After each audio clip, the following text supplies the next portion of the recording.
Gayong mahal pa rin ang presyo ng mga produktong petrolyo at iba pang bilihin, solusyong pakikinabangan ng lahat ng PUB drivers ang panawagan sa panibagong tigil pasada ng Transport Group na Manibela.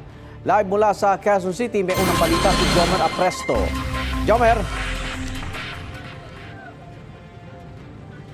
Igan, good morning. Hindi service contracting program kundi malawakang o malakihang rollback sa petrolyo ang hiling ng mga tsuper na lumahok dito sa malawakang transport strike ng Manibela sa Philcoa, Quezon City.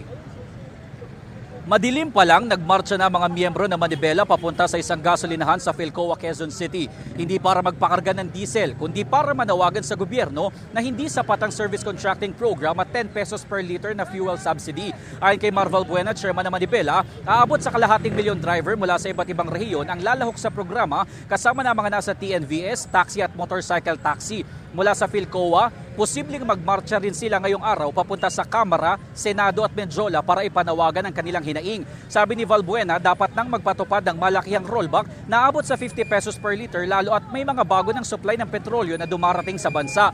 Pampagulo lang din daw ang service contracting program na magsisimula na ngayong araw. Bukod sa ani ay wala pang malinaw na guidelines dito, hindi rin daw lahat ng driver ay makakasama sa programa. Sana raw ay ibinuhos na lang ng gobyerno ang pondo sa fuel subsidy para mas marami sanang driver ang makinabang.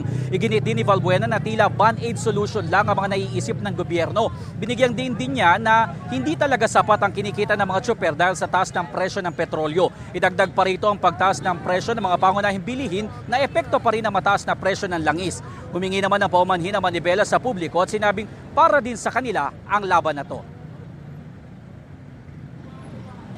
Sa lahat ng mga kababayan natin, para bumaba yung bilihin kapag nagbaba ang krudo dahil yan ang panawagan natin na i-rollback, hindi po para makapirwisyo kami sa mamamayang Pilipino.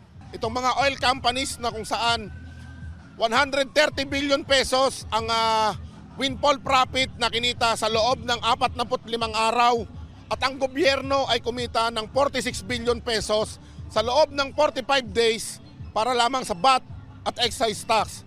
Ibig sabihin, halos 200 bilyong piso ang kinita o ang nalimas. May giyera sa Iran pero mas apektado pa tayo doon sa kung saan nandoon yung giyera. Kinukuha pa natin ang pahayag ng mga oil company kaugnay sa sinabi ng Manibela. Igan, kapansin-pansin na siksika na ang mga pasaherong nakasakay sa mga PUV dito sa bahagi ng Philcoa na posibleng epekto na ng strike. Bukas magkakaroon daw ng programa sa bawat strike center sa iba't ibang panig ng bansa. Kasunod naman ng programa, nakabantay ngayon ang mga tauhan ng QCPD, LTO, MMDA at QC Traffic para matiyak ang seguridad ng publiko at maging maayos ang daloy ng trapiko. At yan ang latest mula dito sa Quezon City. Ako po si Jomer Apresto para sa GMA News.